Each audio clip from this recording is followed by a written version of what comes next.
Most seniors don't panic during a medical emergency. They do something far more common. They hesitate. Doctors see this pattern every day. A senior feels something unusual, not dramatic, not collapsing, just a strange sensation, dizziness, confusion, or weakness. And instead of acting, they tell themselves it's probably nothing. They don't want to overreact. They don't want to bother anyone. They hope it will pass. And that hesitation, not fear, is what worries doctors the most. Because the first few minutes of a medical emergency aren't about fixing anything or doing something clever. They're about staying calm, supported, and ready until help arrives. In this video, I'll explain what doctors actually want seniors to focus on in those moments, the common mistakes well-meaning people make, and a simple memory rule that helps you respond better, without panic and without risky actions. This isn't about alarm, it's about being prepared. Here's the part doctors wish was explained more clearly to seniors and families. In the first minutes of a medical emergency, doctors are not expecting you to diagnose anything, treat yourself, or make heroic decisions. What matters most in those moments is how your body and mind respond to uncertainty. Panic raises heart rate, breathing, and blood pressure. Confusion makes people sit or lie in unsafe positions. Hesitation delays help. None of that is intentional, it's human. That's why doctors focus less on clever actions and more on calm awareness. Being calm helps you notice what's changing. Being supported helps prevent falls or injuries. Being mentally ready helps you communicate clearly when help arrives. This is why experienced doctors will tell you something that surprises many people. The first minutes aren't about fixing a problem, they're about not making it worse. Staying upright if possible, breathing slowly, and paying attention to what you're feeling does more to protect you than rushing into the wrong action. When seniors understand this, outcomes improve, not because they did something dramatic, but because they stayed steady, aware, and prepared. And once you understand that principle, it becomes much easier to avoid the common mistakes most people make next. One of the most misunderstood parts of medical emergencies is why seniors hesitate to act. Doctors don't see this as carelessness, they see it as human psychology.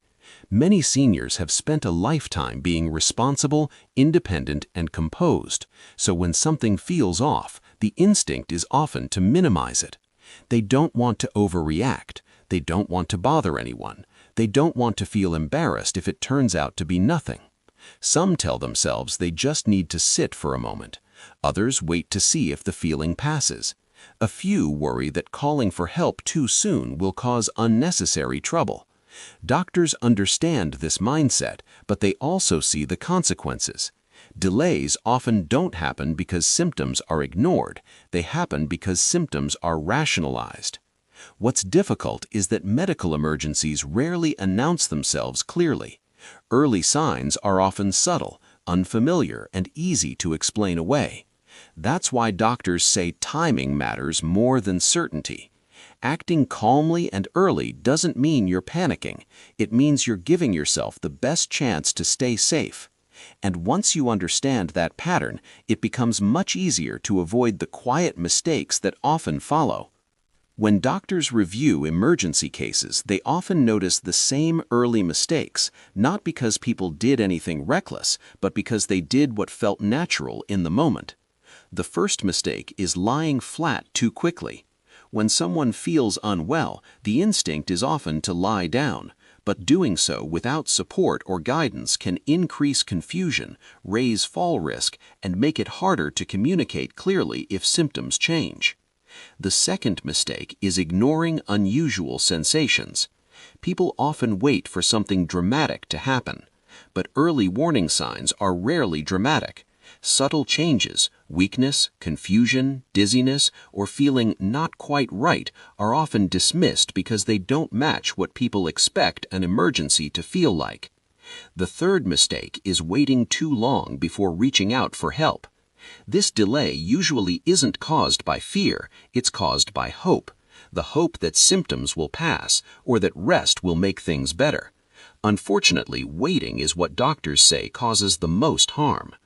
What's important to understand is that none of these mistakes are intentional. They come from trying to stay calm without the right framework. And that's why doctors emphasize something very specific.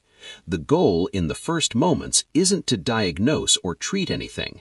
It's to stay supported, aware, and ready while avoiding actions that quietly make the situation harder. Once you understand that principle, it becomes much easier to focus on what doctors actually want you to do first. When doctors talk about the first minutes of a medical emergency, they are very careful with their language. They are not giving treatment instructions. They are not asking people to take control of a medical situation. What they want is much simpler and much safer. The first priority is staying supported. Doctors want seniors to be in a position where they are unlikely to fall, where they can remain aware of their surroundings, and where sudden movements are avoided.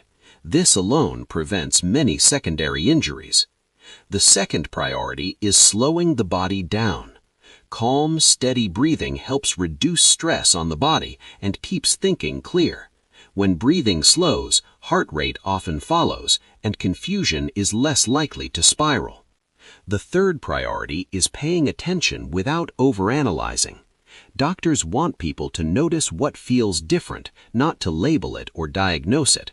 Simply being aware of changes helps you communicate clearly when help arrives. They also want something very practical: access. Keeping a phone nearby, staying within reach of support, and not isolating yourself makes a real difference in how quickly help can respond if needed. What doctors emphasize most is this: none of these actions treat anything. They don't replace medical care. They simply help keep you safe and stable while professionals take over. And when seniors understand this, fear often drops, because the expectation shifts from fix the problem to stay steady and ready. That understanding leads directly to one simple rule doctors repeat often because it's easy to remember when stress is high. When stress rises, doctors know that complex instructions are the first thing people forget. That's why they rely on simple memory rules, not because they replace medical care, but because they help people stay grounded when thinking becomes difficult. Here is the rule doctors repeat most often to seniors. In an emergency, your job isn't to fix anything. It's to stay calm, supported, and ready. That single idea removes pressure. It tells you that you don't need to diagnose yourself or make perfect decisions. You only need to avoid panic and unsafe actions while help is on the way. Doctors say this works because memory is more reliable than reasoning under stress. When fear rises, the brain narrows its focus. A simple phrase can cut through that noise. Many seniors who remember this rule report feeling more confident and less overwhelmed in stressful moments, not because they felt in control of the situation, but because they knew what was expected of them. And once this rule is clear, it becomes much easier to think about preparation, not during an emergency, but beforehand. Doctors often say the most effective time to prepare for a medical emergency is before anything feels urgent. Preparation doesn't mean expecting the worst. It means removing unnecessary stress if something unexpected ever happens. One of the simplest steps is clarity. Doctors recommend that seniors keep important information easy to find: emergency contacts, basic health details, and any key instructions shared by their physician. When this information is visible, it reduces confusion and saves time. Another important step is communication.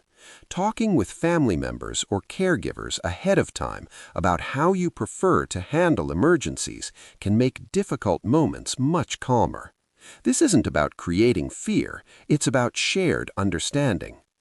Doctors also encourage practicing calm responses. Slow breathing, sitting upright with support, and noticing changes without panic are skills that improve with familiarity. The more familiar they feel, the easier they are to access under stress.